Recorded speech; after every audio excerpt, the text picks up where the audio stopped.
Namore a vida. Deixe as pessoas relaxadas. Se faça admirável. Encante quem está ao seu redor. Se você namorar a vida, provavelmente o seu romance vai ser mais rico, mais profundo e mais estável.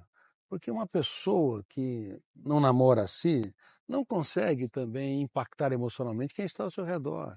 Aplaudir, torcer, se colocar como o seu maior fã. Você é o maior fã da sua esposa? Ou você é o maior fã do seu marido? O maior fã da sua namorada ou namorado? A maioria não é. Somos especialistas em deixar os outros tensos, mesmo que não percebamos. Por isso, não somos pessoas que promovem um clima socioemocional relaxante. Namore a vida. De vez em quando, dê risada dos seus defeitos. Porque se você não aprender a dar tantas chances quantas necessárias para si, a sua rigidez vai te fazer se punir demais.